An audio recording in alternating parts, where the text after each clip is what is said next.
नमस्कार दोस्तों, क्या किडनी में बना स्टोन ब्लैडर तक पहुंच सकता है? और अगर वो ब्लैडर तक पहुंच सकता है तो ब्लैडर से क्या ऑटोमेटिकली बाहर आ जाता है? अक्सर मन में ये सवाल उठता है। तो दोस्तों, आज हम जानेंगे कि ये कैसे संभव है, किडनी से लेके ब्लैडर तक का स्टोन का क्या रास्ता होता है और ऐसे में क्या क्या सिम्टम्स हो सकते हैं और इस चीज़ को हम कैसे ट्रीट कर सकते हैं।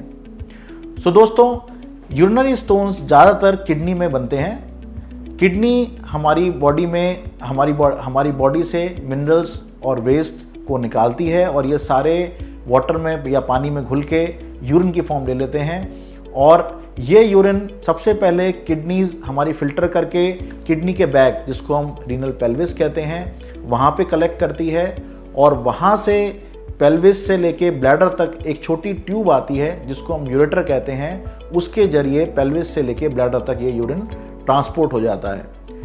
कि जो यूरेटर्स होते हैं एक्चुअली में ये एक बहुत पतली पतली मस्कुलर ट्यूब होते हैं और यूरेटर का अंदर का ल्यूमन जिसमें से यूरिन को पास होना होता है, एक ज़्यादा से ज़्यादा 1 से 2 mm का ये ल्यूमन होता है।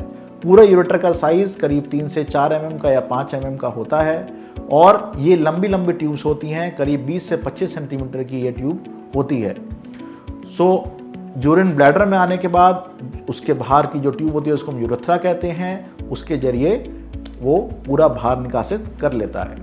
दोस्तों, जो किडनी स्टोन्स होते हैं उनको भी यही पाथ फॉलो करनी पड़ती है। किडनी स्टोन सबसे पहले किडनी में बनते हैं, किडनी के कैलिसेस में बनते हैं, जो किडनी का सबसे बाहरी पार्ट होता है। जब तक वो कैलिस में चिपके रहते हैं, जब तक वो यूजली किसी तरह के सिम्टम्स को जन्म नहीं देते, अनलेस वो बहुत ज़्यादा बड़े हो रहे हों या उनमें और किसी तरह का कोई कॉम्प्लिकेशन हो रहा हो। लेकिन जब कैलिक्स से छूटकर ये स्टोन किडनी के पेल्विस में आ जाता है, इस केस में नेचर इस स्टोन को आपके शरीर से बाहर निकालने की कोशिश करता है, क्योंकि ये स्टोन उसके लिए एक फॉरेन बॉडी बन चुका है और ये स्टोन किडनी से जो यूरिन की क्लियरेंस है, यूरिन का रास्ता है, उसको ब्लॉक कर रहा है।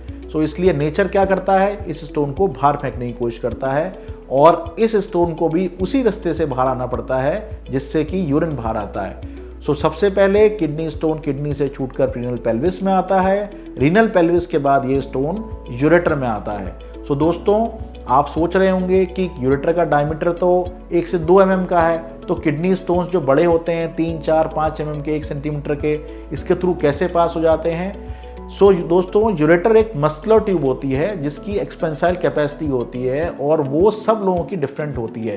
किसी लोगों में ये यूरिन की ट्यूब फूल जाती है, यूरिन की ट्यूब उस स्टोन को अकोमोडेट कर लेती है और धीरे धीरे करके जो यूरिन का प्रेशर है और यूरेटर की मस्कुलर एक्टिविटी है, वो दोनों इस स्टोन्स को ब्लैडर की तरफ पुश करती रहती हैं और धीरे धीरे करके इसको ब्लैडर तक पहुंचा देती हैं और ब्लैडर में पहुंचाने के बाद वहां से ये स्टोन बाहर हो जाता है। सबसे पहले ये स्टोन जब किडनी से लेके यूरेटर में आता है, उस टाइम पर सबसे शार्प और सडन ऑनसेट पेन होता है। ज़्यादातर लोगों में ये पेन बहुत ज़्यादा तेज़ होता है और जिन लोगों ने किडनी स्टोन का पेन एक्सपीरियंस करा हुआ हो वो इस चीज़ से रिलेट कर सकते हैं।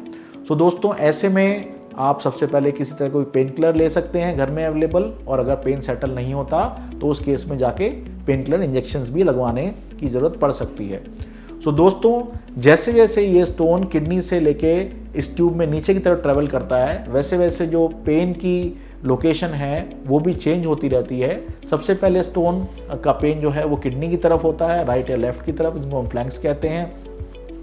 धीरे धीरे करके ये पेट के निचले हिस्से में या ग्रॉइंस की तरफ जाने लगता है और जब ये स्टोन ब्लैडर के पास आ जाता है, उस केस में अलग अलग तरीके के यूरिनरी सिम्टम्स होते हैं, जैसे यूरिन की फ्रीक्वेंसी, अर्जेंसी, आपको यूरिन करने के मन करता है लेकिन अब जब जाते हैं तो यूरिन नहीं आता और यूरिन में कई बार ब्लड या क्लॉट्स वो भी आ सकते हैं। दोस्तों, जब ये स्टोन यूरेटर से निकल के ब्लैडर में आ जाता है, उसके बाद ज़्यादातर लोगों में ये स्टोन्स का रास्ता साफ होता है और स्टोन इजीली यूरेथ्रा के थ्रू हमारे बाहर निकल जाता है। कई लोगों में अगर स्टोन बड़ा हो या यूरिन की ट्यूब में कहीं सिकुड़न हो तो ये स्टोन उस रास्ते में भी अटक सकता है।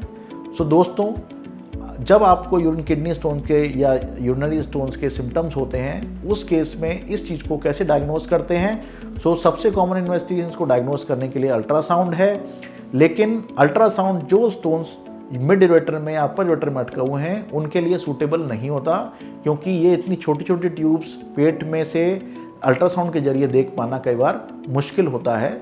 ऐसे में अल्ट्रासाउंड से बेहतर इन्वेस्टिगेशन है सीटी स्कैन, जो आपको पूरी ट्यूब का कन्फिग्रेशन दिखा सकता है और ये भी दिखा सकता है कि पूरे यूरिनरी सिस्टम में कहाँ कहाँ कितने बड़े साइज़ के स्टोन अटके हुए हैं, किडनीज को कितना डैमेज करा हुआ है, और इन सब इंफॉर्मेशन के साथ आपके यूरोलॉजिस्ट डिसाइड कर सकते हैं कि आपके लिए राइट ट्रीटमेंट अप्रोच क्या रहेगी। डिपेंडिंग ऑन फैक्टर्स की स्टोन की क्या लोकेशन है, क्या साइज़ है, आपकी क्या कंडीशन है, कोई कॉम्प्लिकेशंस हैं या नहीं है, आप सिंपली लाइफस्टाइल फैक्टर्स भी फॉलो कर सकते हैं, जैसे कि ज़्यादा पानी पीना और अपनी normal physical activity carry out करना। आपको मेडिसिन दी जा सकती हैं जिसको मेडिकल एक्सपल्सिव थेरेपी कहते हैं, जिनका काम है आपके सिम्टम्स को कंट्रोल करना और स्टोन के निकलने के चांसेस को इंक्रीज़ करना। और तीसरा, कई लोगों में सर्जिकल ट्रीटमेंट की ज़रूरत भी पड़ सकती है।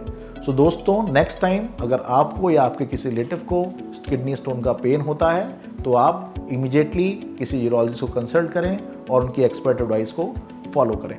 Thank you.